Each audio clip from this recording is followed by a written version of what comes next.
D'une mère prostituée, elle avait 16 ans. J'ai grandi avec mes arrière-grands-parents, ils sont très vite décédés pratiquement devant moi et j'ai très vite été placé et là ça a été le début de la fin. J'ai été déclaré 2 ans après ma naissance et quand je suis arrivé dans cette famille, ma vie c'était de travailler. Bien sûr, le soir, on m'enfermait dans ma chambre à l'aide d'un crochet à l'extérieur. Les photos de toi, les seuls moments où on les prend, c'est quand tu pleures. Mon rôle était de travailler, pelle, pioche, moellon, bois, désherbage. Voilà, j'étais un très bon employé à partir de 3 ans. Bien sûr, les souvenirs, quand on prend ta douche froide ou on te touche un peu partout. Vous voyez ce que je veux dire, pour éviter la vidéo, elle claque.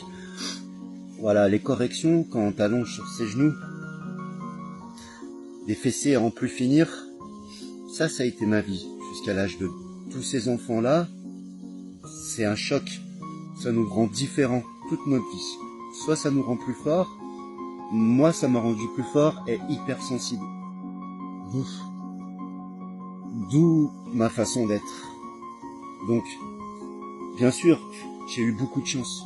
J'ai eu beaucoup de chance car la personne qui me suivait, Madame Dupont, d'ailleurs c'est grâce à elle, elle s'en s'est rendue compte et elle m'a passé dans une autre famille d'accueil à l'âge de 8 ans. Et là, ça a été ma naissance, à l'âge de 8 ans et demi, 9 ans. Ils ont été incroyables, cette famille. Je suis arrivé en 6e, je savais ni lire, ni écrire. Et ils ont fait un boulot monstre sur moi. Et c'est grâce à eux que je suis comme ça. C'est grâce à eux que j'ai une bonne éducation, que je suis une belle personne.